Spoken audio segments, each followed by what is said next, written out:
MAUL or Nothing. Hello and welcome to this week's episode of MAUL or Nothing with Ryan and Max. It's Six Nations Week 2, not quite the fireworks of Week 1. Still plenty of controversial moments, and I'm pretty sure our in-house resident Scott has some thoughts to divulge. Firstly, though, Ryan, banging on for a while about how stressful your life is, and yet online you're just in Dubai drinking and eating the whole time, so doesn't look that tough. But hold on a minute. Boys, you can't believe the facade that gets put up on the ground. That's just to make me feel better. It's been hard graft. I've got myself in some pretty sticky situations. I've given myself some serious hangovers. It's just been an absolute mental week. When did we last catch up? I was in the airport, wasn't I? British Airways lounge, just about to leave. Boys, properly in cattle class as well. Like, it was a misery, the flight out. Landed straight to an event for First Point USA. So I was working. I was out there doing work. So, I might have had a few nice meals here and there.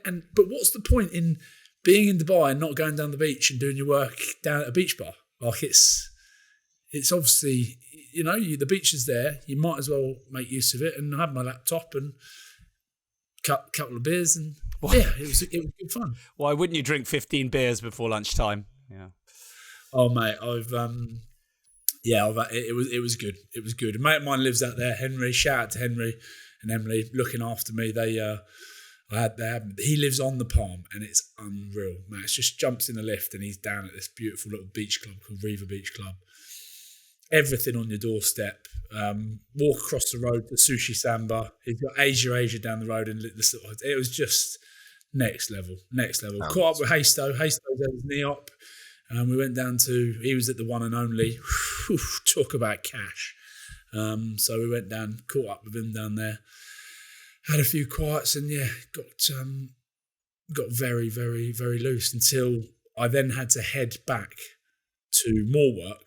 Because I took a couple of days off, right? But I had to fly straight to Edinburgh for the Scotland-France game. So I thought it was a great idea at the time. I thought I'd give Friday to get over the hangover, yeah? This is really smart thinking. I'll give my whole day Friday, get over my hangover. I'll fly Friday night at like 12 o'clock, just after 12 o'clock, and I'll land in Edinburgh fresh as a daisy. On the beers all day Friday. Absolutely right on.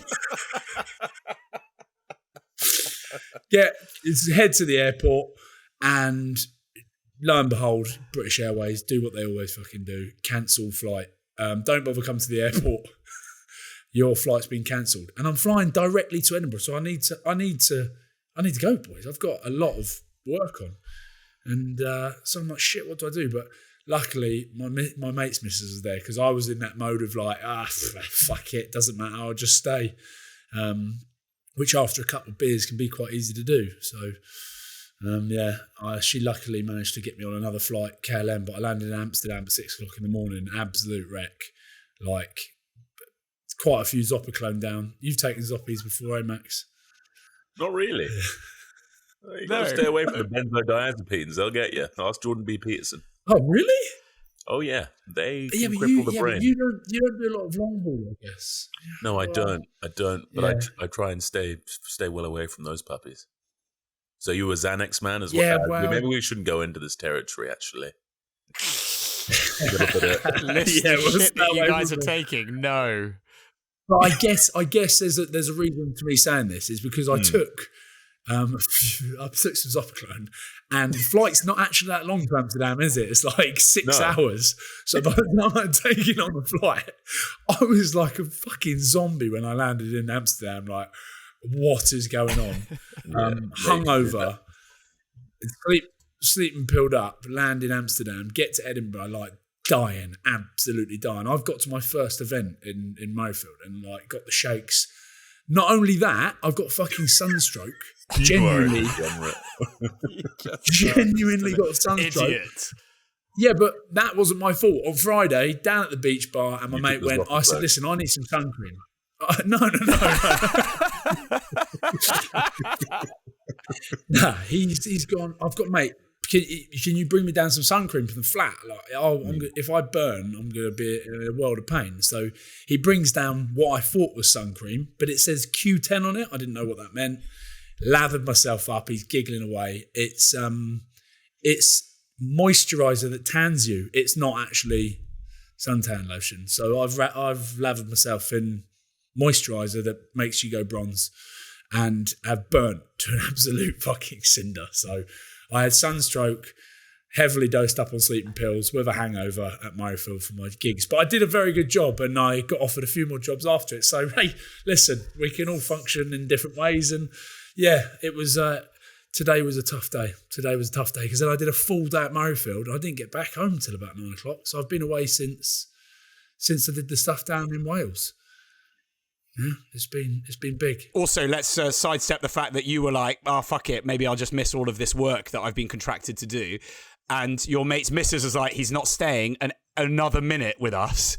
And is turns into literally like a travel agent Rain Man, being like, I don't fucking care. He's going to fucking Schiphol, Amsterdam to get you out. Very true. Very true. But it was a good day at Murrayfield. I did have a good day, and I had to have a few settlers, and I caught up with a lot. Boys, I still get a little bit starstruck, Max. Like when you see like legends of the game, do you still like get a little bit like, fuck, that's quite cool? Who are we talking about? There's a few people, yeah. Right, I'll start throwing them out there. Damien Shuley, absolute legend, number 8. Serge Betsen kicking about. Yeah. Oh my God, stood next to Philippe Saint-André watching the game. Like. Mental. It's like just everyone kicking about, doing all sorts of bits. It was like the week before in Wales, obviously, but it was very cool. And then Leone Nakarawa phones me literally about 2 hours before the game. Hey, Boulebres, can you get me some tickets? I was like, what, for the fucking sold out game that's in 2 hours? I was like, yeah, no worries, let me sort them out. So managed to do a little bit, get him 2 tickets, right? Phones me at half time. I've just got here. Where should I come to? As if I've got him into the VIP. So did you? So of course I said he's doing Q&As inside the thing. So he's like, he's pretty much sat in Philippe Saint-André's seat as he's come out, and I've gone, oh look, Nax, next door, Bula. I was like, no, French, mate, French, not a word, not a little word. Yeah, unbelievable. Doesn't care whatsoever. So yeah, it's been a good week, boys. It's been a good week. Wait, we'll get on to the actual game in a second, but firstly, I want to check in on Max. You have been like concussed. Was it moving that gargantuan sandbag, or like how? Yeah, how are you? You all right? No, it wasn't quite a concussion, but it was significant enough that I was pulled from the Crusaders game down at Ashton Gate, where we were thwarted by the men of black and red. Good bastards, actually. Had a good chat with Ern Franks. We got geeky, lads. We got super geeky, just nosing each other off about weights and nutrition and all things supplementation. Oh, yeah. Biohacking. Oh, mate. I love that guy. Hell of a bloke. Then if we're not talking about microbiome, I'm not interested. Yeah. Poo pills all round, old bean. And then got into just some DIY. I've been painting and skirting boards and heat gunning paint off of banister rails and all sorts of madness. It's been quite fun, actually. I should come down and give you a hand. I'm good at that sort of stuff, Max. I actually imagine that you are. I think you are the man who can. Ryan Wilson, the man who can. 100%. No, I'm pretty handy with my hands. I am a good handy with my hands. With tools. No. I am. I'm actually, yeah. I might. Why don't we? Well, we've got the live event on Tuesday night down in London, so I'll just jump back in the train with you, come down to Bristol. I'm sure Bex won't mind. You know, I've only been away for the last 9 days. If I just say I'm going down to help Max strip wallpaper. Oh, wow. Anything to get away from the kids. Awful. Just assuming Bex is having the best affair ever. Just like one of the best. Max, why do you look so red? Have you looked sunburned? Have you been on the beds or something? You look very red. I don't know. No, I was just at the gym. Maybe that. I don't know. Do I look vasodilated? Bronze. Hold on, what happened at the Crusaders game? Because I haven't been up to scratch with anything. I'll be honest, I've read a lot of WhatsApps in the group, but I haven't really quite been there to sort of take anything on board. I've read things. Greasy code all round. Everyone was having a crack. Lots of turnovers. They were better at capitalising them than us. Good fun though. Good fun. Some strong strapping. Did you see George? Did you see George Bauer? Oh, I suppose George Bauer. But did you go for this? I was busy doing like post. Because I was chilling, obviously from. Just I had to take it easy, so I didn't go. I think those boys did go out though. They came into the changing room and stuff for beers post game. Don't know what Gio got up to though. He was doing like running post the game. Mate, only played like 10, 15 minutes, I think. They're wrapping up the big dogs in Cornwall, to be fair. It was a lot of young guys. Did they do the hacker? Yeah, they did do the hacker with the pyrotechnics, and the smoke was sort of ebbing and flowing around them. It was very theatrical. Just as the fireworks done, they lined up, but it got a bit weird because it went a bit longer than people thought. So that then when there was a lull in the ringa, they thought it was finished. So then the pyrotechnics false ejaculated, and people started clapping, and they were still going. I was like, oh, my bad, our bad. But yeah, it was very good, very powerful. Lee Halfpenny get injured as well. Was that the week before against Munster? Because you see all the stuff going around about Lee Halfpenny saying, he's really bought into the culture. He did the hacker. Of course he's going to fucking do the hacker. He's got to do the hacker. Otherwise... Yeah, you can't not do the hacker. You're not going to go over there and not do it. Yeah. Very, very, very cool. Very cool. But he's fucked, isn't he? Am I right saying he's injured? Yeah, he is, yeah. Just on another thing, just really quickly. I was job hunting again. Damien Shuley is an agent now down in Perpignan. So whilst I was slightly intoxicated with sleeping pill from the flight, not whilst I was drinking, and had sunstroke, I'm trying to tell him that I'm still up to speed to go in 2 weeks. He's an agent. What was his take on it? Yes, this is fine, And I said, I can get pretty fit pretty quick, and I'm still quite young. And he's like, no, age is not a problem. I was like, well, there we have it. So, Mate. You never know, boys. I could be down in Perpignan in a few weeks. I don't believe you. Fucking hell. Yeah, there it is. Yep. No, I don't believe me anyway. What a shame. You should have tried to show him you still had it. Like got Nakarawa to like lift you in the line out or something in the middle of the stand to like. Yeah, that's the problem. When you're kicking about with Nax, though, he's an absolute giant, so it makes you look tiny. Come on, Wills. Let's get into Scotland versus France. Let's get you. Have you not noticed? That's what I'm trying to do. I'm just trying not to talk exactly. about it. I'm so bored of your evasive tactics and seeming happy with your sunstroke and everything like that.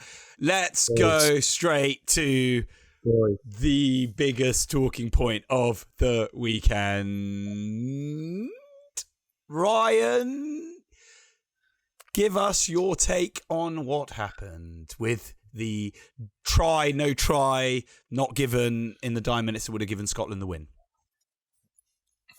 Boys, it's an absolute disgrace, isn't it? It is. Do you know what? It felt like 2015 quarterfinal all over, like being cheated out of it that hard. No, because people look at it, people think, oh, he's up, mate. Fucking hell, it's only one game. But genuinely, my whole theory around this Grand Slam is, boys, look, but we'll get on to England in a minute. They fucking scraped through against a pretty shit Welsh side, who I know nearly came back and beat Scotland. But yeah, there it is. Yeah. Well, okay. No, we're still hammer England. I know for a fucking fact we will still hammer England. Yeah, but all right. Heard it here. That's the bit we want. When we hammer England in a few weeks' time, okay, and then we go across to Italy, people will look back and go, they were fucking cheated out of this. Yeah, I know it's a different ask going over to Ireland, but to go into a final game of a Six Nations with a chance to win a Grand Slam, suddenly it makes things a little bit more interesting. So that's how big that call was. That is how big that call was. Do you know what he should have fucking done? Climbed in there and lift up some fucking arms rather than shit it and go, oh, I'll give it to the TMO. But listen, we're going to look after the referees. It's not his fault. It's Scotland's fault because we should have scored more. No, it is his fault. Wait. Ultimately, Hold on. Oh, sorry. Who were you supporting on the day? Wasn't wearing my France shirt. I was there. Fucking brilliant. I saw the picture. But by the rules of the law, was it not the correct but wrong decision ultimately? In as far as on-field call was no try, so you had to be conclusive. Was that, Max, conclusive enough for you that it was definitely 100% a try? Oh, fucking do me a favour here, Max. Oh, no, for me, your forward's definitely a try. That is without a shadow of a doubt a try. You thought it was It's conclusive. outrageous. You thought it was conclusive. Oh, I thought it was conclusive as. The only thing he couldn't see was the blades of grass connecting to the ball, but it doesn't take a genius to see that it was literally on the level of the try line. He scored that. Mark, do you want to take your fucking froggy glasses off? Are you trying to fucking wind me up here? I know, like, Mate, to be fair, I was still raging. I'd never got on Twitter. I was raging for about an hour about Van der Merwe. Okay, maybe it wasn't a high tackle, but it was the definitely offside intercept. I'm like, the guy definitely didn't get back onside. Just gives the intercept. That's a 10-point swing. oh mate. Okay, look. This is okay. Right, let's go back to it though. Let's break down the situation. Okay, Nick Berry comes in. He was in the perfect position to see it. He should have maybe lifted up a few fucking arms. I've seen refs climb into those before. I've seen refs get in there, right, get down and dirty, on the knees, and he's close enough. He could have lifted up an arm and spotted it, but straight away he's gone, hold up. And it almost feels like he shifted the blame. He's not shifted the blame. He's shifted his mind onto the TMO. He said it's been held up. But the TMO... Sorry, Max? Yeah, but remember he changed his mind, and then the TMO bailed him back out, so he changed his mind again. Yeah, this is what I mean. This is what I just can't get over. Even to the point where the TMO... I understand now it is in the TMO's hands, but you can see that ball's down, boys. You can clearly see that fucking ball is down. And this is the problem with it. Look, we spoke about it a few weeks ago with Glasgow, that whole rule around Glasgow getting fucking cheated out of a home last 16 in the European Cup. These decisions just get so pathetic. And yeah, but you're saying Nick Berry. Let's not, because let's really not hammer. You know, they have a hard enough job as it is. But the fact is, he was centimetres away, and he at the time couldn't call. If he thought it was a try, mate, he would have given a try, right? If he'd seen it. So ultimately, that's what he thought. His feeling from being 50 centimetres out was that it wasn't a try. And then you watch it 100 times, and he can't. The TMO goes back and forth, and then it is as it is. Yeah, I think every Scotsman and probably neutral is probably thinking that was a bad call, but it was by the rules of the law. It's the right call. It's because it hits the boot though as well. Yeah, I think that throws him off hard. So it hits that boot initially, then slides off down, and he grounds it. Do you know what I mean? But do you know what I mean by saying he could have got a little bit got in there and actually... Yeah, he could have got more intimate, like one of those WWE refs that just like throw themselves on the floor, slide down across the... It's such a big decision right at the end of the game. To win the game, you are doing everything in your power to try and find out where that ball is. And the other thing is they're going, oh, well, is it up, is it down? And some people are going, well, we don't even know if it's over the line. It's clearly over the line. They've slid over. Sam Skinner has slid over the line with the ball. They're over, you can see the boot and you can see the ball go down. You see it touch the floor. Yes, the problem is, and I'm with you, listen, but referees, we're not saying fucking completely blame the ref. Referees get a lot of stick, but players also, if they make mistakes, get a load of fucking stick. Someone's made a mistake somewhere, and it's not Scotland because they've got over the line with the ball and put it on the fucking floor. And we should have had another win. And we should be on our way to a Grand Slam, like I said. But it's interesting that he wasn't... Like, yeah, go on, Max, sorry. When, I think even though it was Benjamin Kaiser who said it, and he's French as, like the way he's just said, rugby will always be a game of grey. It's just the nature of the beast. And you just have to deal with that. But yeah.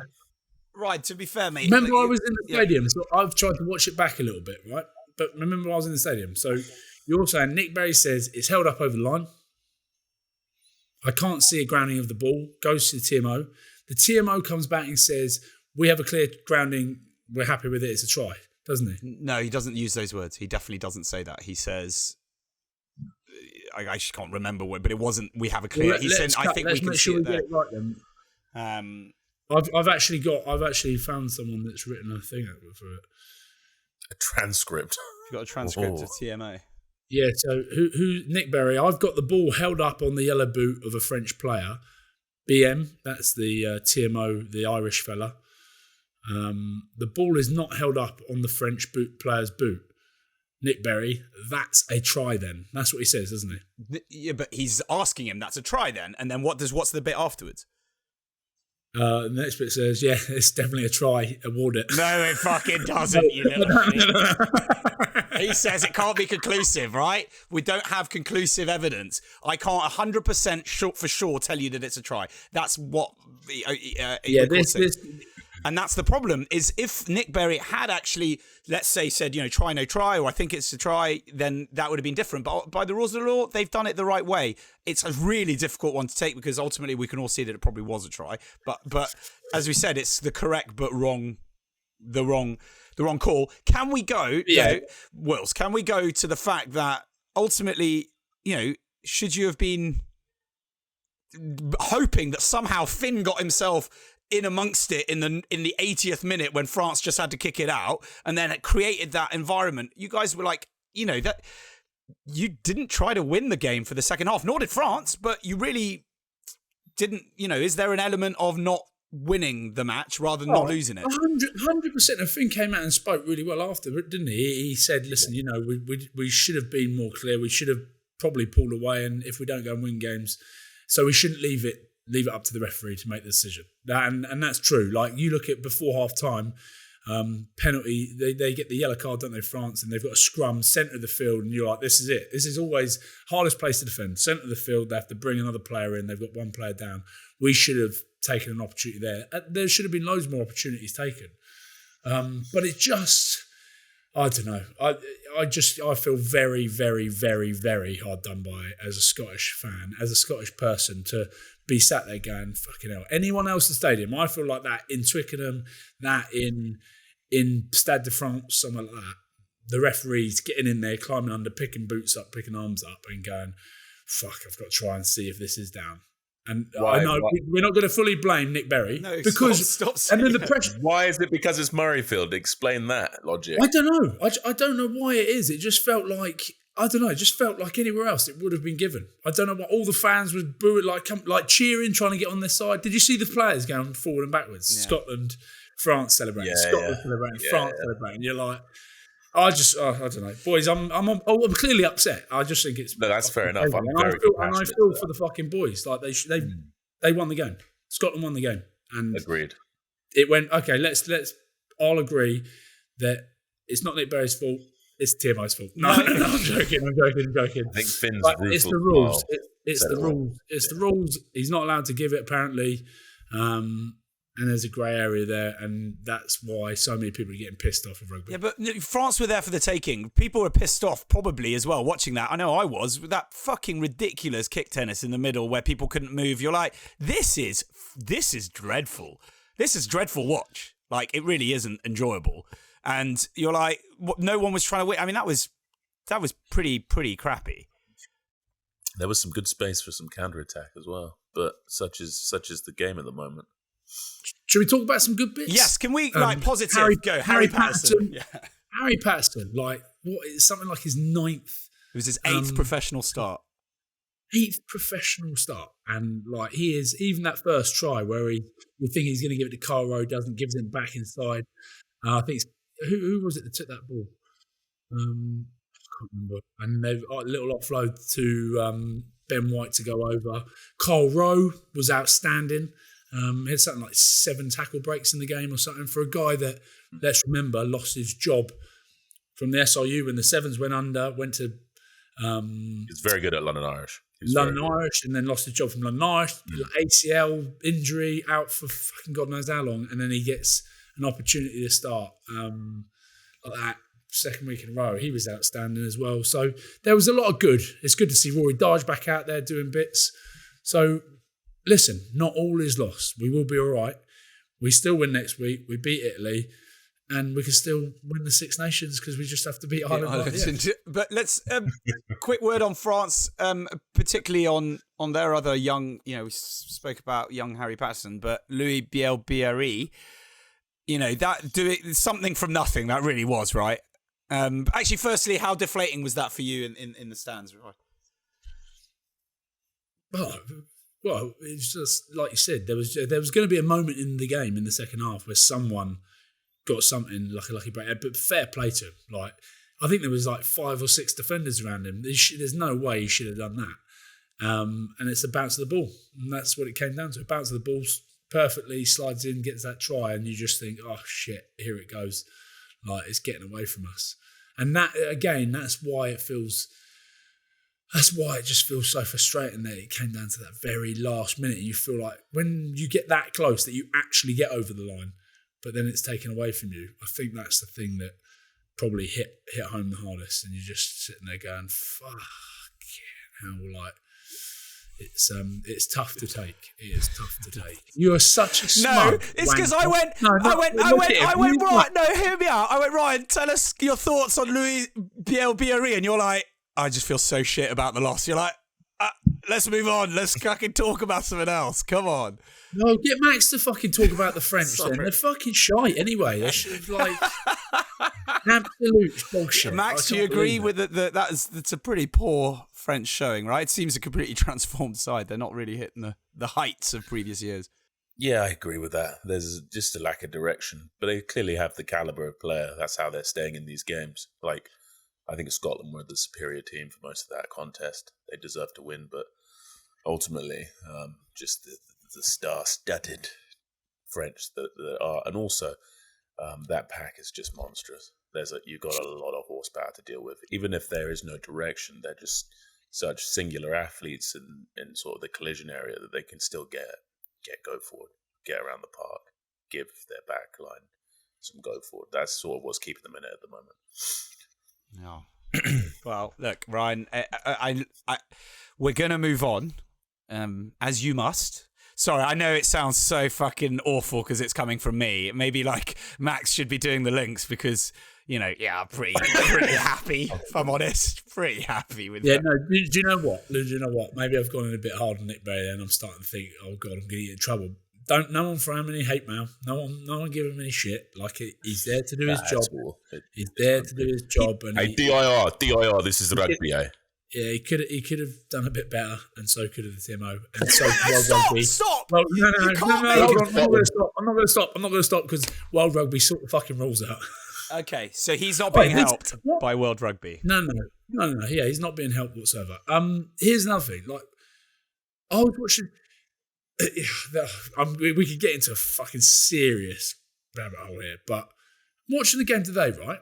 Yeah. And like even the game yesterday with England, and you're like battering into each other on the try line. There's so many head-on-head collisions. There's so many shoulder-on-head collisions. Oh, here we go. Yeah. But like you actually think about it, and all these rules that they're trying to put in, they're not the same. Yeah. Different places on the field. Zero logic. Well, that's okay, but it's not okay here at halfway. Or like this is a simple one. I was watching it today because I was still going through it in my mind. I was like, bullshit, like a bullshit rule. When they say the ball's out the back of a ruck, Max, and you can go for the charge down. They basically say as the crow flies, so that it shouldn't be able to shit on the ball. But the amount of times today when the ball is clearly out and you've got little mini-me, wee man, Craig Casey, about to box kick, and the ball is clearly out, and the players are going, is that out? And the refs go, no. But then some refs go, yeah. But what the fuck are you meant to do as a player now? Like, the rules are just, make them fucking clearer. Did you see the ref for England-Wales? He was very liberal with when the ball was out in comparison to Ireland. Completely different sort of interpretation of the laws there. I completely agree with you. It's crazy. So it's consistency from referees, right? Is that what we actually want? It's not necessarily that there's, because surely that's one of the big issues is that it can't be an England-Wales that's refereed that way versus, the Ireland-Italy where it's refereed completely differently. Yeah, and maybe we're being too harsh on the rest, but maybe someone needs to make a decision on the rule and go, right, this is the rule. Do you do something with the rucks? Because you know that when they're setting up these long, did they used to do that back in the day? No, that was an adaptation of the rules. And that will speed the game up because it will make people having to run the ball more. So they're manufacturing a bigger back foot, a longer back foot, basically. I think you should only be allowed one person carrying the ball and maximum 3 people in a ruck. Maybe that speeds the game up because then you can't set up those shitty things. People will counter ruck. It will speed the game up, right? If you find a way to do things like that, it will keep it more interesting. And that was me going off on a tangent. Right. Well, let's move on to England versus Wales. Max, congratulations for equaling your win total for the last 3 years. Just as a reminder that you've only won 2 games in the Six Nations every year for the last 3 years. So, congrats on what sort of victory is that for you?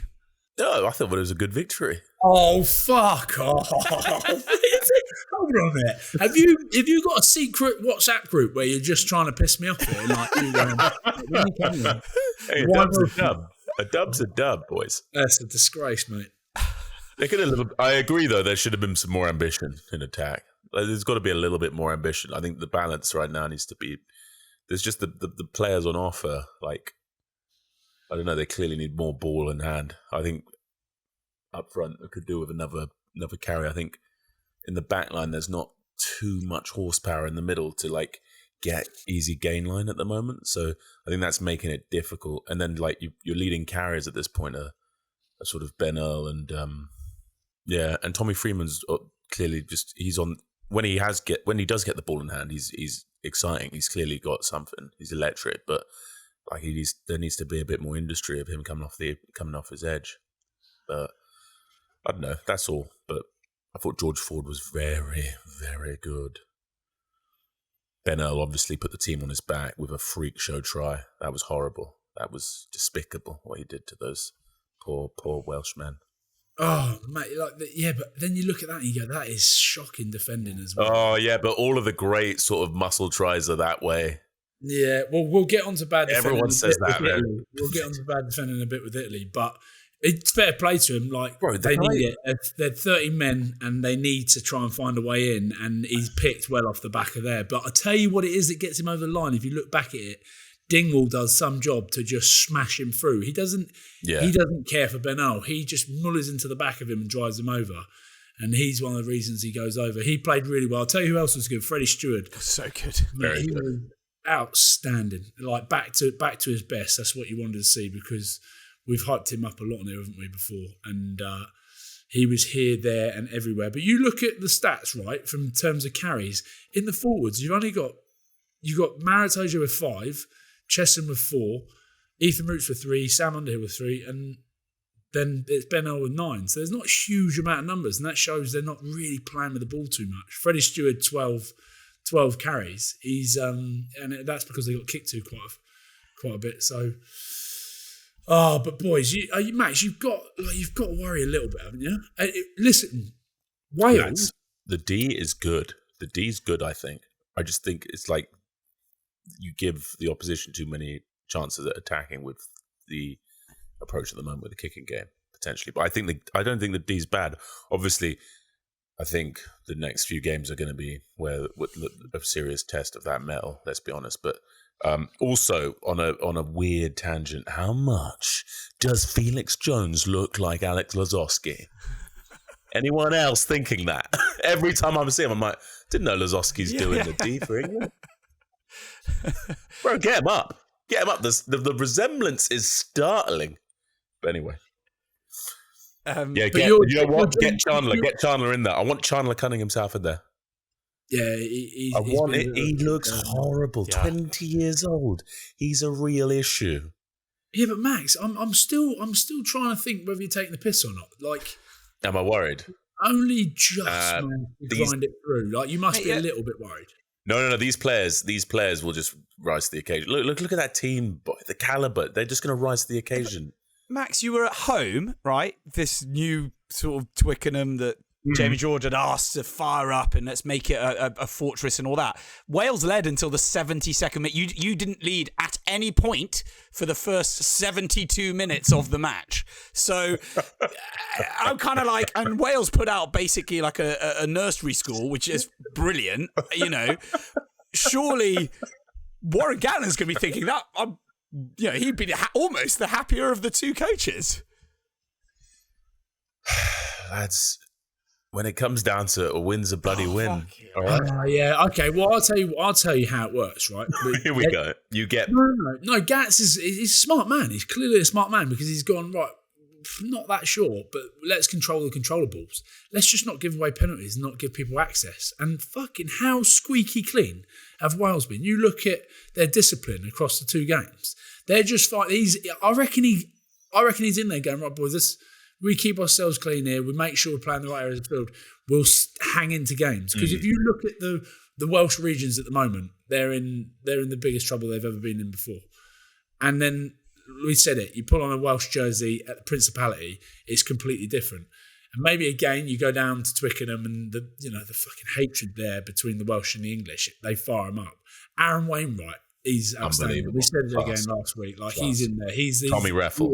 Unbelievable. Oh man! Like played more turnovers than Pancake Day. The guy's outrageous. Well, what we're looking? How many turnovers did he get? A few? Yeah, he got 3, didn't he? Yeah, and he tackling like an absolute machine. Yeah, off the ball, link playing as well. Set up a couple of meat pies, didn't? No, set up one meat pie. He did. He did. He was brilliant. So the young man. They've got a young team that are there to start growing. So actually, you look at what I was going. Yeah, you're right. But England I feel a lot more established. But are they? Dingwall, Freeman haven't had a lot of game time for England, but they're in there now. I think the rest of the boys are there. I don't know. I know for a fact. In 2 weeks' time, you'll be crying in your fucking Cocoa Pups. Without fail.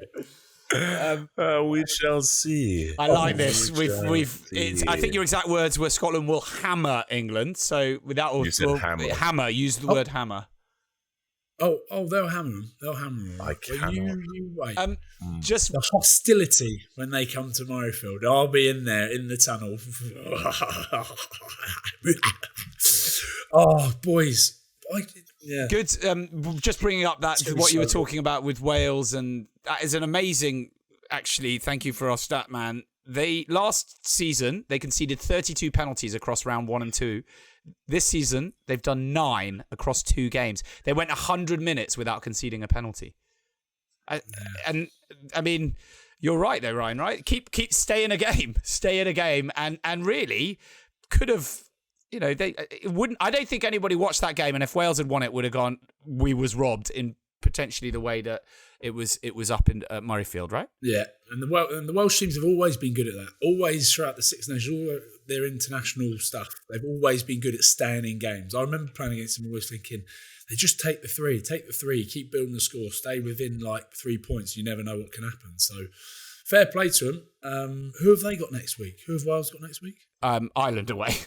Oh, Jesus. Wales away to Ireland next week. That's a big old ask. I mean, you've got to keep the penalty count down there, but fucking God knows how you do that because the way they just come around the corner, and we'll get onto the way they were against Italy. Yeah, that's going to be a tough one for them. Oh, man. But that's in 2 weeks, though. Yeah, we got a couple of weeks before that, and actually... it's worth pointing out one stat which I quite enjoyed was that England chose to kick more than run than any other team. England only had 72 carries, 3 less than Italy. There you are. And we could all agree we didn't feel like Italy had much of the ball against Ireland. So, well, I don't know. Look, you're right. We'll side with Max on this one. A win's a win, Ryan. 2 from 2. They're them and Ireland are the only teams that are still on for a Grand Slam. I'm sorry. I know it feels like it's really pointed against you. Let's move on to Ireland versus Italy. I mean, no team has ever managed, just so you know, back-to-back Grand Slams in the Six Nations. Rather than can they manage it, do you think anyone can beat them? My brain says no.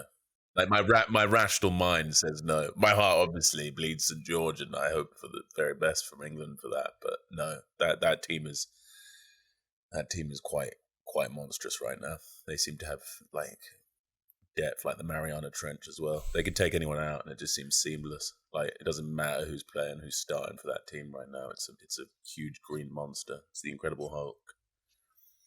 You look at it, right, and you go, oh, is Crowley just? We spoke about it last week. Like, I could play 10 for Ireland, and you did say that.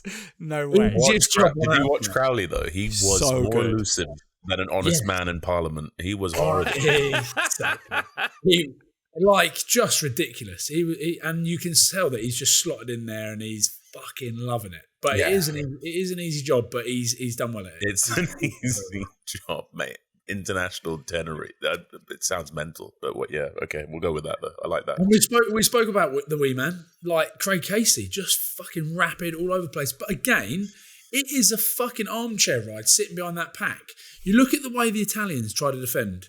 They were flying out of line, fucking left, right, and rhubarb, as Max loves to say. And it's creating massive holes. And you go, what are you doing, Italy? But then you think about it on the other side, you go, sit back and try and keep a flat line. You just fucking give them game on, give them game on, give them game on. You just bend. That's you. So then actually, you think, how the fuck are we going to defend this? You chuck another player up in the line and you leave a bit of backfield space and they're spotting it and they're putting it behind you and you're in trouble and all sorts of trouble. It's just, it looks like an impossible task, doesn't it? Unless you just keep hold of the ball and you do not give it to them. That's the only way I think teams will look to beat Ireland is just keep hold of the ball and don't let them have any of it, because when they've got it, they are so fucking good. It's unbelievable. You got boys coming on short lines, just coming down, fucking going through holes like you wouldn't believe. And then the next minute, people on the drift getting outside players. James Lowe, just the fucking boot on the man. Another man of the match display, outstanding. Oh God, it is hard. And mate, Italy weren't bad though. We do worry about Paddy's Day. Do you think Italy? That's the least points. I know, but that is the least points that they've conceded in Dublin for like 15 years or so. Well, 2010, since 2010, right? And anyone going to Dublin right now is getting their asses handed to them. So I don't know. It feels like it was, It wasn't. I think Ireland are great, rather than Italy were poor, right? No, they got nilled. Yeah, Mark, they got nilled. So let's rewind. The last time Ireland nilled a team was in 1987 against England. Shit, that's okay. Fair enough. All right. I just, we love the Italians, and I just feel like they. I do love. I agree. There was a lot of positive stuff from Italy. Yeah, no, absolutely. Nice to see Capioso back in there as well, but obviously. Brex, consistent as ever. Menicello, like Montiuani doing his damnedest. The scrum did kind of unravel a little bit. Finlay Beelan was on flames.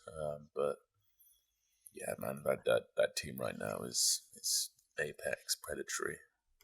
McCarthy as well he just looks, I don't know, just... Oh, no, McCarthy gets me excited. There's something very, very South African about McCarthy, isn't there? Worth.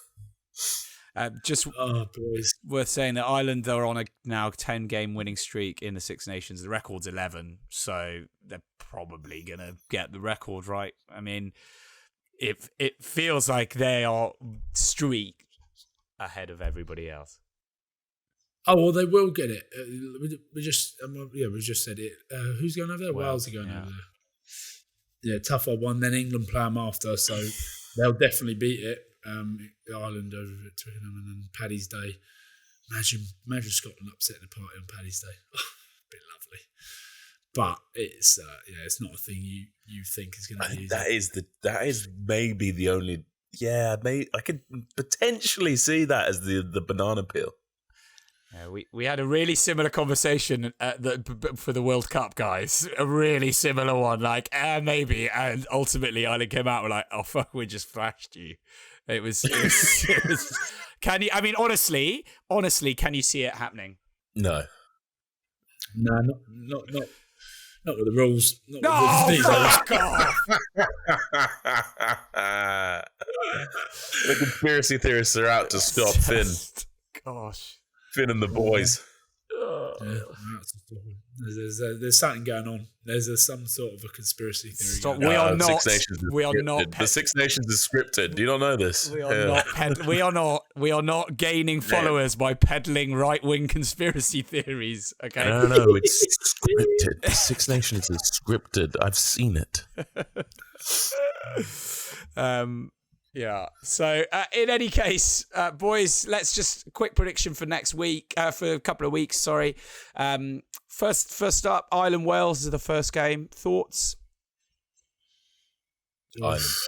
Big. Yeah, Ireland. It's going to be a tough one. They're going to be all over them. I think it's a long day. If you can keep the penalty count down to 2, they could be with a chance. But we've said it. They just once on the front foot, you can't stop the fuckers. Scotland v England. By how many, Ryan? I reckon by 15. By 15. I'd say by a score. I reckon it's going to be within 2. What, Scotland by 2? No, England by 2. I actually think that's going to. We shall see. France, Italy at home. France are at home, sorry. Be lovely to see the Italians do it, wouldn't it? Like, if there's one game the French won't get up for, it's probably that one. So weird. Bizarrely, then something bad happens. No, France get it done, but I'm could be the game. That could be the game where they get. Nah, that don't just no, not today, no. Yeah, okay, I'm going Italy then. I'm backing Italy, and I think they might be able to do it. I think they're going to beat the French because we should have beaten the French. And yeah, but you said it. The French didn't play very well, and they still managed to beat you. What does that mean? We didn't play very well in the second half. We were in control of the first half. We didn't play that well in the second half. We definitely didn't play as well as we could have. So I think it was two teams in the second half, like I said, not really going out to win the game, which we should have probably pushed a bit more. And why does Gregor use his bench so late? Yeah. Because I don't think the bench has been. I mean, they've done well and they've won, but I don't think he backs them as much as you look at. Sam Skinner was outstanding. Sam Skinner was outstanding in round 1. But you having a laugh? He came on and gave away 4 or 5 penalties. Was he? Yeah, he gave away 5 penalties. I think in the 20. I picked him as my super sub. I was still trying to be like, it was a good shout. It was a good shout. Yeah, if he scores the try, I would have got triple points. Anyway, whatever. We'll get onto that in a sec. But. Yeah. So but I don't know. Cam Redpath likes him maybe because I don't know. It's a good question. I have no idea. I have no Scooby boys. They put a 19-year-old freak show on it for half an hour. The French, do you know what I mean? They empty early, but I guess they have to. There's a lot of tissue in that bag. Yeah, but there is a lot of tissue. How, Max? Just quickly, and I know Ryan's going to hate this, but someone I'm always fascinated by is Cyril Bay, because he also plays for a lot. He tends to stay on for what feels like a lot longer than most props, and it's not like he's just turning up for the scrum, right? He is like quite dynamic in the loose. He's very dynamic in the loose. He's kind of everywhere. Like, how hard is it to be a prop and do all of that? Yeah, there's a few guys like Cyril Bay out there who can do sort of 80 minutes nowadays. I think when you're a tight end, it's a bit different. The sort of the load, because you're scrummaging against two bodies rather than one, is significantly more. It drains you a lot more, especially if the game's very set piece orientated. But yeah, Cyril Bay is a bit of a freak in that when he does carry, it's always sort of from minute 1 to 80. It's always very, very dynamic. He doesn't ever really seem to lose a step throughout a match. But like guys like Joe Marler play 80 week in, week out. Do you know what I mean? So it's definitely not unheard of. Yeah, but at international level is the fucking different gravy. It's like that's next level. So right, yeah, it is interesting. It is an interesting one. By the way, boys, Mark, have you managed to sort out your fucking Six Nations fantasy team. Yes, now. I'm very good. Oh, let me check. I'm very good. Right. Okay, I'm very good? I'm very good. Can I? Thank you to everyone that's jumped on into our league. It's getting big. It's getting big. Sorry, can I just? I picked out favourite names. I've picked out favourite names. Okay. And there's 4 of them. Okay, and I hope that none of them are yours because that would annoy me. What's the point? Yeah, that's good. The greatest Schumann. That's very good. Ryan Wilson is English. And Borth Dick in my arse. Borth Dick in my arse. Great one. Whoever Ryan Wilson's English, that is what a shit. No, I like that I one. like it. It's just straight up Grating like Wilson. Bagpipe wielder. Mark, make your fucking mind up. Are you Welsh, English, or French? That's my favourite. No, it's not on there. That's not a real one. That's not a real one. You fucker. I bet on that. Nibble. Fucking up. Good. Pathetic, Max. Right, hold on again. So, Max, where are you in the league? Shouldn't we give away our names so that people know what we're up against? Come on, let's do it now. Yeah, I think it's we can. The week to unveil. Let's start, Max. What is your name and how many points did you get this week? I'm looking now. You go first. Ryan, go. I don't know how you know. I know where I am on the leaderboard. So go to rankings and then go per round because it's better. It's not looking good, boys. It's not looking good. Okay, well let me tell you. In round one, I was 37th and I won 372 points in round 1. More by myself. Exactly. Very good. On brand. Well done, Ryan. How did you know that? How did you get that so quick? In front of me. Oh, right. And you've reached 96th. So hold on. In my rankings now, though, so in the rankings overall, I'm 86th. Dreadful. More by myself, 86th. Okay, so you are, 86th with... Yeah, I had a bad round this week. Do you know what I did? Stupidly, I took out James Lowe as well. And I made Duhan van der Merwe my captain for some reason. I don't know what I was thinking. Do you know what I was thinking? I was drunk when I did it, my round 2. So I was drunk. So blame alcohol. Max, can you get to the bloody thing? What's your name and how do you do this week? Oh, here we go. I'm here. Here we go. So I am... Rankings. Oh, wow. It's not looking good, fam. I am the Gotham Rogues, and I am 94th, and I won 248 points. Yes. You guys are. I mean, Andrew Porter has let me down 2 weeks on the bounce. McCarthy's stealing all his carries. It's really annoying me. He used to carry the pill all the time. Now they're gone. They're gone now because McCarthy's just I've got Menoncello in there. He had an absolute shocker. I must have been blind. Yeah, hey, McCarthy only got 4, brother. I know. Pathetic. So he only got me 8 points in total. The captain. Right, Mark, go on then. Give us your name. So I'm just the tip, Ulrich. Just the tip, Ulrich. Oh. And I obviously didn't feature in round 1, but I think I'm only 160 points behind you, Max. I came 10th this week with 399. Jack Crowley, 72 points for me. Captain. No one cares where you came this week. We only care where you were ranked. I'm last, obviously, because I haven't... I dead last, because I didn't do a round. No. You knew it was coming. I wish I'd started Tommy Raffle. That was a blunder. Yeah, I had him. He was on my bench. So at the moment, whoever you are, Millhouse, you're absolutely killing it. He had James Lowe as captain, 102 points. He's cleaned up with Ben Earl in there. He had Dan Sheehan, who got 2 tries. Millhouse, you sexy bastard. He put Duhan in, though. Yeah, so he could have been a lot more. But so if you want to, jump on there. What's the name of it, Mark? I don't even know. MAUL or Nothing. Search for MAUL or Nothing, and you'll go and you'll see us all on there. Our competition winner, Kirsty. Hope you enjoyed your day out at Murrayfield, courtesy of MAUL or Nothing and Wolf Craig. Sorry about the result. So did you didn't bump into her, did you? And right? No, I didn't bump into her, and I am very sorry about the result, Kirsty. We were completely cheated out of it. Fucking hell. All right. And also a quick... Oh, have I not mentioned that No, yet? you really haven't. Quick shout out to Phil and Kirsty, different people, but Kirsty, our whole team, wishing you the best for your recovery. Phil forces her to watch MAUL or Nothing, and then she's now into it. So big shout out to those guys as well. Yeah, as per usual, we just want to say a big thank you to our wonderful sponsors that are Wolf Craig Distillers.